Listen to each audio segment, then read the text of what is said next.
Lily பழைய நகர நூலகத்தில் புத்தகங்களை ஒழுங்குபடுத்தினாள். மேல் மாடியில் அவள் தூசியால் மூடிய ஒரு பழைய பெட்டியை கண்டாள். அதற்குள் பழைய ஒரு நோட்டு புத்தகம் இருந்தது. அதை திறந்த போது ஒரு புகைப்படமும் கையால் வரைந்த ஒரு வரைபடமும் கீழே விழுந்தன. இது என்ன? வரைபடத்தில் ஒரு மறைந்த ஏரி குறிக்கப்பட்டது. லிலி நோட்டு புத்தகத்துடன் வீட்டிற்கு ஓடிச் சென்றாள். அம்மா, இந்த இடம் எங்கே? அவளுடைய அம்மா நீண்ட நேரம் அமைதியாக வரைபடத்தை பார்த்துக் கொண்டிருந்தார். அது மிகவும் பழைய காலத்தில் நடந்தது. அடுத்த நாள் லிலி அந்த ஏரியை கண்டுபிடிப்பதை முன்மொழிந்தாள். அவளது அம்மா தயங்கினாள். பிறகு தலையசைத்தார். அவர்கள் எளிதாக பொருட்கள் எடுத்துக்கொண்டு பயணத்தை தொடங்கினார்கள். அவர்கள் காடுகளை கடந்து நடந்தார்கள். அவர்கள் மரப்பாலங்களை கடந்தார்கள். பயணத்தின் போது அவளது அம்மா தன்னுடைய சிறுவயது நினைவுகளை பகிரத் துவங்காமல் இருக்க முடியவில்லை. நான் சிறியவளாக இருந்தபோது இங்கே பட்டாம்பூச்சிகளை பிடிப்பேன்.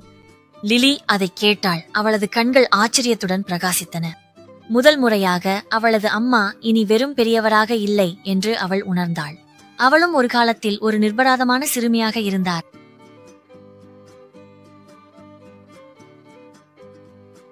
இறுதியில் அவர்கள் அந்த மறைந்திருந்த ஏரியை அடைந்தார்கள். தண்ணீர் தெளிவாக இருந்தது. ஒரு பழைய ஊஞ்சல் இன்னும் ஒரு மரத்திலிருந்து தொங்கிக் கொண்டிருந்தது. அவளது அம்மா ஏரியை நோக்கி பார்த்தார். கண்களில் மென்மையும் நினைவுகளும் நிரம்பியிருந்தன. இந்த இடம் ஒரு காலத்தில் எனக்கும் ஒரு சிறுவனுக்கும் சொந்தமானது.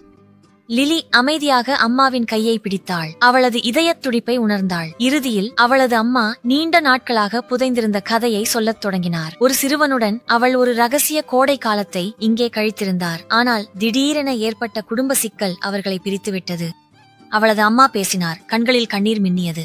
லிலி அமைதியாக கேட்டாள். அவளது அம்மாவின் தைரியத்தையும் நெகிழ்ச்சியையும் புரிந்து கொண்டாள். வீட்டிற்கு திரும்பிய பிறகு லிலி மெதுவாக அந்த நோட்புக்கை மீண்டும் அலமாரியில் வைத்தாள். அந்த ரகசிய கோடை இப்போது இருவருக்கும் பகிர்ந்த ஒரு மதிப்புமிக்க நினைவாக மாறிவிட்டது என்று அவள் அறிந்தாள்.